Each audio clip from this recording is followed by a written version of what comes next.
Hello everyone, welcome back to my channel. मेरे channel पे जो कोई भी नए आ रहे हैं प्लीज़ सब्सक्राइब कर दीजिए। मेरे दोस्तों और सहेलियों, मैं आप सभी के लिए लेकर आई हूँ एक नई स्टोरी। स्टोरी का नाम है यू आर माई डेस्टिनी। तो चलिए स्टोरी शुरू करते हैं। एक मेंशन के छोटे से रूम में एक पर्सन मिरर के सामने खड़ा होकर अपने जख्मों से भरे बॉडी को देख रहा था। उसके माथे पर हल्के सी ब्लड के बूंदे थे जो सूख चुकी थी। लिप्स के कॉर्नर पे भी ब्लड लगा हुआ था। उस पर्सन के चिक्स पर भी थप्पड़ का निशान के वजह से रेड हो चुके थे। उस पर्सन के कपड़े भी फटे हुए थे। उस पर्सन के बॉडी पर काफ़ी सारे मारने पीटने के निशान थे। उस पर्सन के दोनों पैरों को किसी लोहे की चैन से बांधा रखा गया था। उस पर्सन को देखकर ऐसा लग रहा था उसने काफ़ी वक्त से खाना नहीं खाया है। वो कोई और नहीं, हमारा विंग था। विंग कुछ ही दिन में 17 साल का होने वाला था और आज ही उसकी शादी तय कर दी गई। विंग के फैमिली में विंग के फादर, विंग के मॉम, विंग के ब्रदर, ये तीनों ही विंग को कभी पसंद नहीं करते थे। विंग को नहीं पता उसकी क्या गलती है, पर जब से उसने होश संभाला है तब से उसे अपने फैमिली से सिर्फ नफरत और मारपीट ही मिली है। विंग मेंशन की 4 दीवारों में एक कैदी की तरह रहता था। विंग को बाहर जाने की कोई इजाज़त नहीं थी। विंग को नहीं पता वो आखिरी बार इस मेंशन से कब निकला था। शायद बचपन में, जब विंग की ग्रैंड मदर थी। उसे एक धुंधली सी याद आज भी है। विंग को याद है जब वो बच्चों के साथ खेला करता था। विंग उस वक्त शायद 6 साल का था। उसके बाद उसकी ग्रैंड मदर कहीं चली गई उसे छोड़कर। तब से लेकर आज तक वो पेनफुल लाइफ जीता आया है, जहाँ उसे हर रोज़ पूरे मेंशन का काम करना पड़ता था और खाने को खाना भी नहीं मिलता था।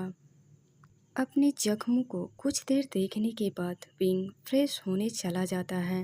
विंग फ्रेश होने में विंग को फ्रेश होने में बहुत ही पेन हो रही थी।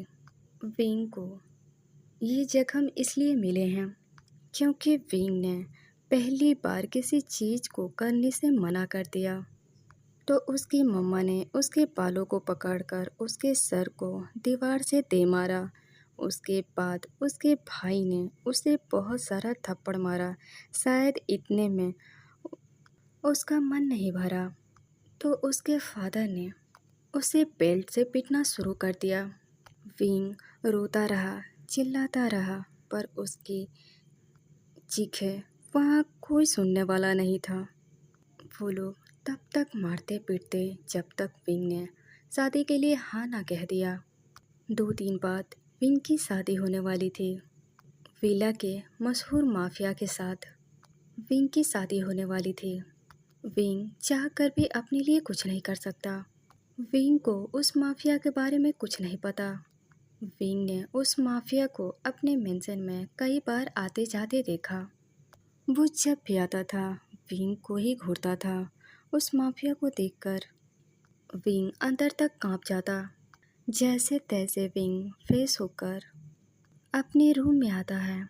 वो एक छोटी सी फर्स्ट एड बॉक्स निकालता है और अपनी चोटों पर मेडिसिन लगाने लगता है। विंग हर जगह मेडिसिन लगा लेता है पर बैक पर नहीं लगा पाता क्योंकि उसके हैंड वहाँ तक नहीं पहुँच पा रही थी। इसलिए विंग अपने बैग पर मेडिसिन नहीं लगा पाता। विंग मेडिसिन को वापस उसी जगह पर रख देता है और वहाँ से उठकर विंडो के पास जाकर खड़ा होकर बाहर का नज़ारा देखने लगता है। तभी किसी ने उसके ऊपर गर्म पानी डाल दिया। विंग जैसे तैसे खुद को रोकता है। विंग अपनी डरी हुई आंखों से पीछे मुड़कर देखता है तो पीछे उसकी मॉम खड़ी थी, जिससे देखकर विंग डर जाता है। विंग इससे पहले कुछ बोल पाता तभी विंग की मॉम विंग को घूरते हुए कहती है, अब बहुत हो गई तुम्हारी आराम। अब जाओ जाकर ब्रेकफास्ट रेडी करो।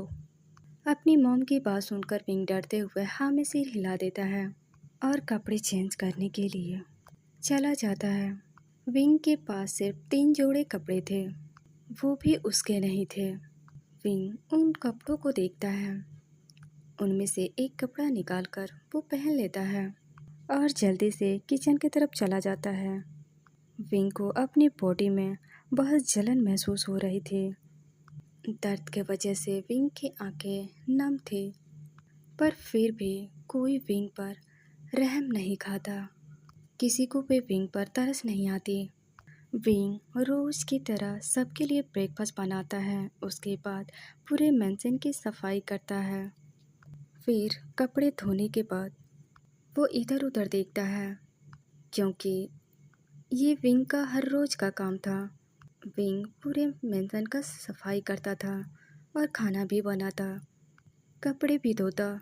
जब खाने की बारी आती तो उसे सबकी छोड़ी हुई खाना उसे मिलती थी।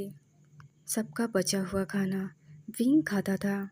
सभी लोग अपने बाउल में थोड़ा थोड़ा खाना विंग के लिए छोड़ देते थे, क्योंकि वो यही चाहते थे विंग सबकी छोड़ा हुआ खाना ही खाए।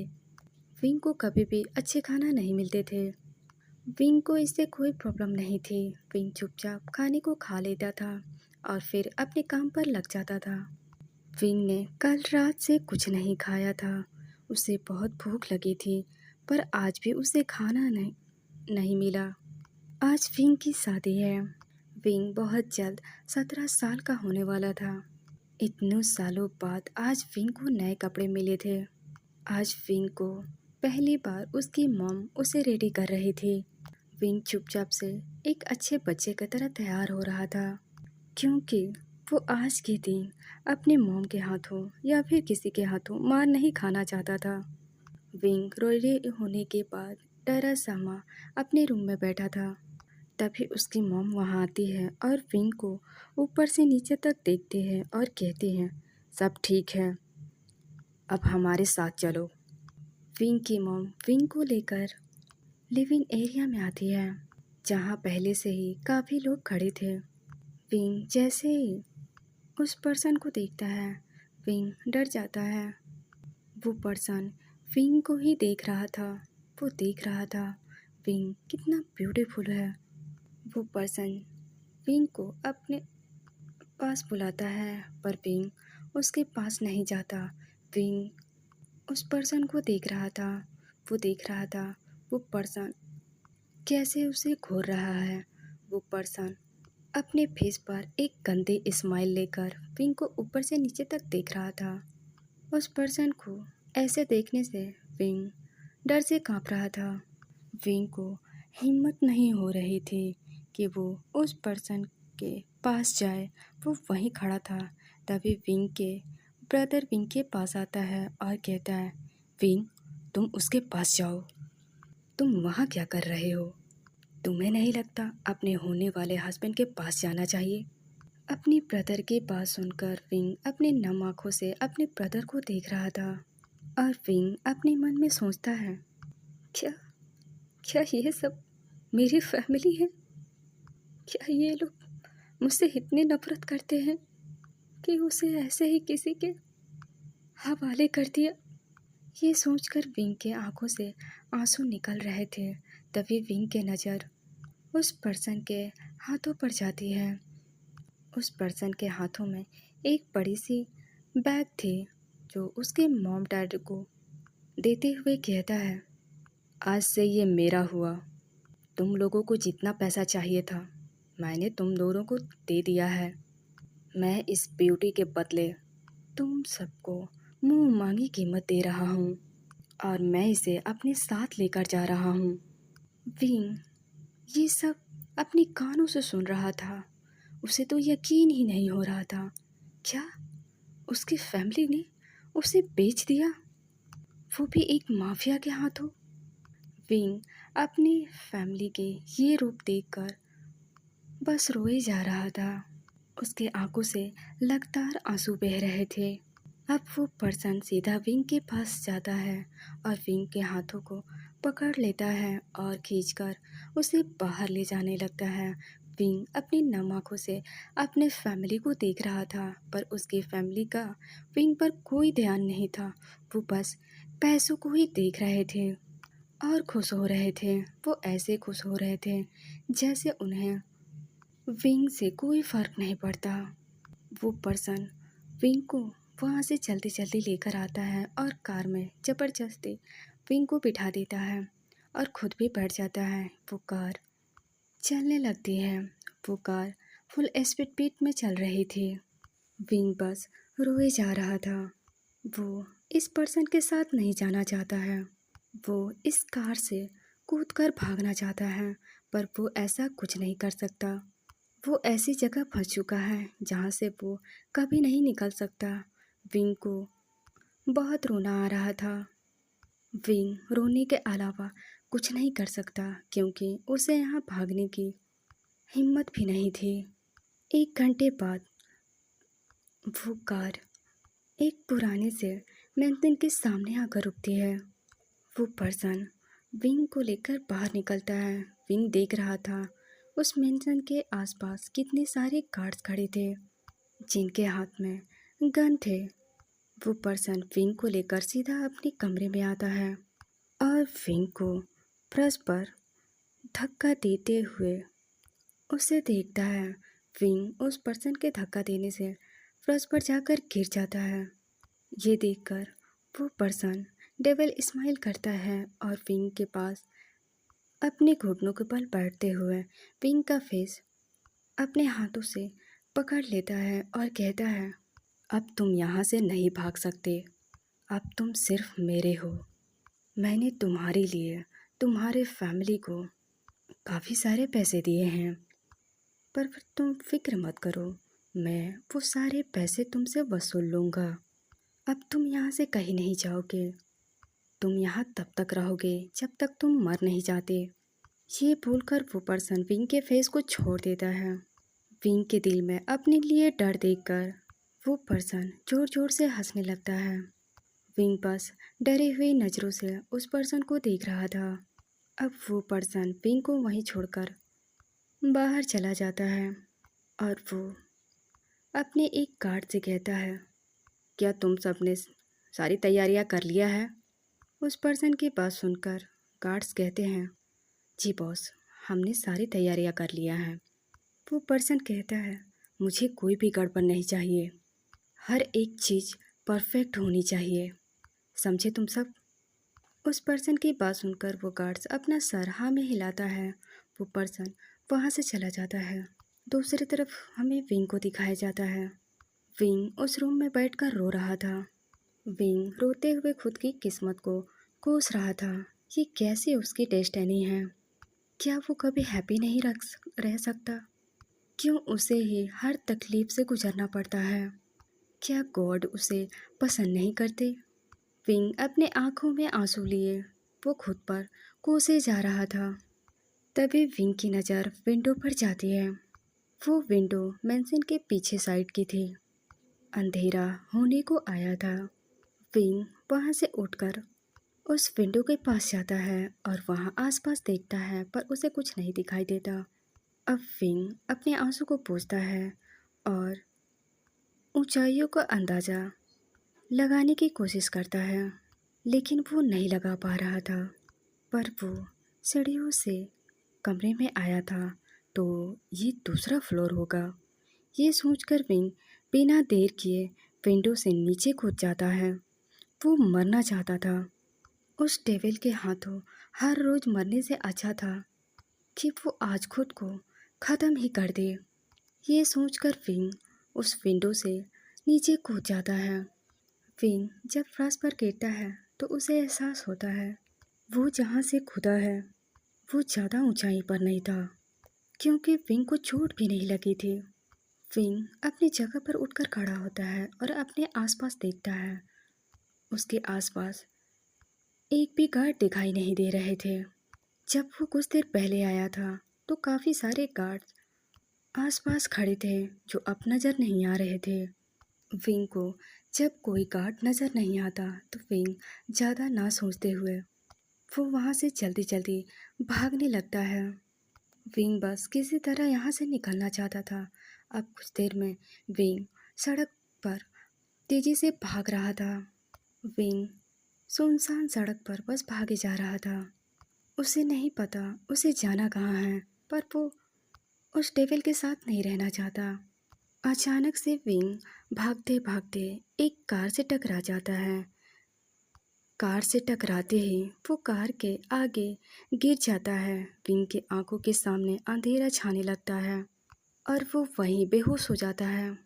दूसरी तरफ विंग जिस कार से टकराया था वो कार अचानक से ब्रेक के साथ वहीं रुक जाती है। उस कार के पीछे कई सारी कार थी जो उस कार के पीछे आ रही थी। वो सभी कार भी वहीं रुक जाती हैं। आगे की कार ड्राइवर जल्दी से कार से बाहर निकलता है और उस कार की बैक सीट के शीशे पर टैप करता है, जिससे वो कार की विंडो खुल जाती है और अंदर से एक डीप वॉइस सुनाई देती है। क्या हुआ? ड्राइवर डरते हुए कहता है, बॉस, हमारी कार के आगे कोई आ गया है। शायद उसकी एक्सीडेंट हमारी कार से हो गई। क्या तुम देख कर नहीं चला सकते? उस पर्सन की बात सुनकर ड्राइवर डरते हुए कहता है, बॉस, वो पर्सन अचानक से हमारे कार के सामने आ गया। मैंने ब्रेक लगाने की कोशिश की, पर उससे पहले ही कार उसे हिट कर चुकी है। जैसे ही ड्राइवर अपनी बात को ख़त्म करता है, ड्राइवर बहुत डरा हुआ था और वो अपनी ज़िंदगी के गॉड से प्रे कर रहा था, क्योंकि उसे पता था उसका बॉस ओमेगास से नफरत करता है। उसका बॉस मेल ओमेगा या फीमेल ओमेगास को अपने आसपास तक नहीं भटकने देता। अचानक से कार का डोर ओपन होता है और अंदर से एक काली परछाई बाहर निकलती है। उस परछाई के पीछे एक डोमिनेटेड अल्फा कार से बाहर निकलता है, जो देखने में काफ़ी हैंडसम लग रहा था। वो अल्फा बिजनेस सूट में भी इतना हैंडसम लग रहा था। कोई भी ओमेगास देखकर उसे पागल हो सकती है। वो अल्फा सीधे कार से बाहर निकलता है और उसी डायरेक्शन में चला जाता है जहाँ पर विंग था। उसके पीछे बाकी के कार के अंदर से बैठे गार्ड्स भी बाहर आ जाते हैं और उसे कवर करने लगते हैं। वो पर्सन जैसे ही विंग के पास पहुंचता है, विंग अपने पेट के बल सड़क पर पड़ा हुआ था। विंग के सर से ब्लीडिंग हो रही थी। वो पर्सन विंग के पास वहीं घुटनों के ऊपर बैठ जाता है और उसके फेस को हल्का सा टर्न करके देखने लगता है, जैसे कि उसकी नज़र विंग के क्यूट से फेस पर जाती है। वो उसे देखता ही रह जाता है। कुछ देर तक विंग को देखने के बाद वो पर्सन विंग को अपनी गोद में उठा लेता है और अपनी कार के तरफ जाते हुए कहता है, हॉस्पिटल चलो। उस पर्सन की वॉइस इतनी कोल्ड थी, वहाँ सभी खड़े लोगों के पसीने छूट रहे थे। उस पर्सन के वॉइस सुनते ही अगले ही बार सारे गार्ड्स हरकत में आ जाते हैं। वो जल्दी से कार के डोर को ओपन कर देते हैं। बाकी गार्ड्स वहीं खड़े होकर देख रहे थे। वो पर्सन विंग को अपने गोद में लिए कार में बैठ जाता है। उस पर्सन के बैठने के बाद सभी गार्ड्स अपनी कार में बैठ जाते हैं। अब सारी कार वहाँ से हॉस्पिटल के लिए निकल जाती है। उस कार के अंदर वो पर्सन बड़े ही ध्यान से विंग के फेस को देख रहा था। वो विंग को मासूमियत को देख रहा था। वो पर्सन विंग के सर को अपने चेस्ट से लगा रखा था। उस पर्सन के फेस पर कोई एक्सप्रेशन नहीं थे। ड्राइविंग सीट पर बैठा ड्राइवर अपने बॉस को किसी ओमेगा आसपास नहीं देखा था। उसका बॉस अपने आसपास किसी भी ओमेगा को नहीं भटकने देता। यहाँ तक कि उसके बॉस को किसी का भी टच पसंद नहीं थे। आज उसके बॉस एक मेल ओमेगा की केयर कर रहे थे। ये देखकर वो ड्राइवर एकदम से हैरान था। उस ड्राइवर के लिए ये सारी चीज़ें किसी सदमे से कम नहीं था। कुछ देर बाद सारी कार हॉस्पिटल पहुंच जाता है, जहां पहले से ही डॉक्टर एंट्रेंस पर खड़े होकर उनका इंतज़ार कर रहे थे। वो पर्सन कार से बाहर निकलकर विंग को स्ट्रेचर पर लेटा देता है और डॉक्टर्स के साथ अंदर चला जाता है। करीब 3 घंटे के बाद वो पर्सन विंग को गोद में उठाए एक बड़े से मेंशन के अंदर लेकर आ रहा था। उसके पीछे गार्ड्स भी थे जो वहीं एंट्रेंस पर रुक गए थे। विंग हॉस्पिटल के कपड़ों में था। वो बेहोश था। वो पर्सन जैसे ही लिविंग रूम में आता है तो देखता है वहाँ पर पहले से ही काफ़ी सारे लोग बैठकर उसे ही देख रहे थे। वो सभी हैरानी भरी नज़रों से उसे घूर रहे थे।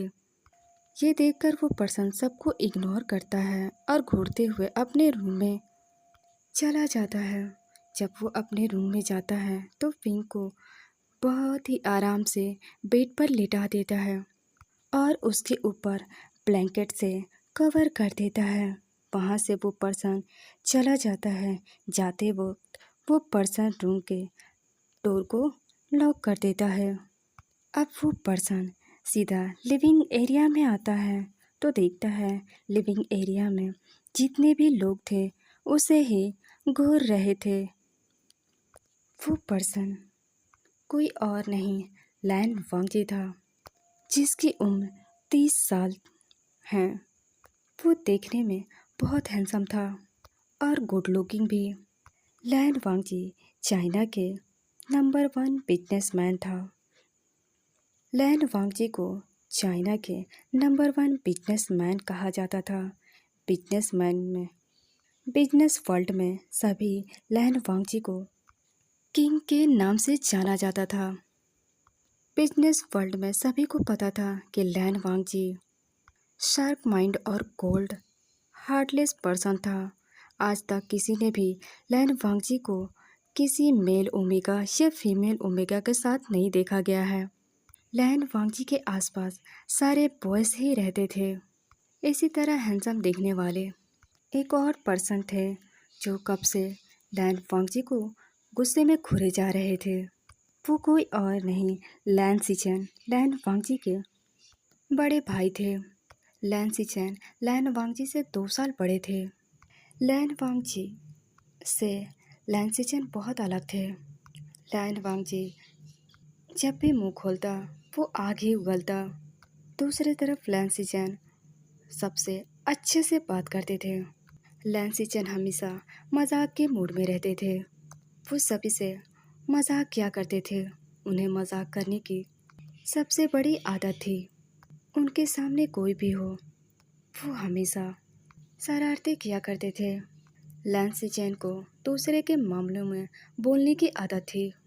लैन सीचेन कहने को लैन कंपनी के प्रेसिडेंट थे, पर उनकी हरकतें बच्चों वाली थी। लैन सीचेन एक ही लक्ष्य था, अपने छोटे भाई की पहले शादी करवाना।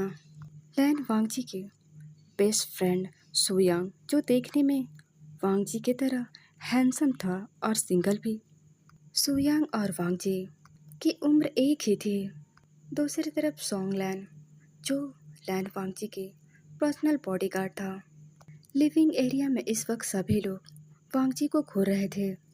लैन कुरैन, जो वांगजी के अंकल थे, वो अपनी चुप्पी को तोड़ते हुए कहते हैं, वांगजी, तुम मीटिंग के लिए गए थे तो अपने साथ किसे लेकर आए हो?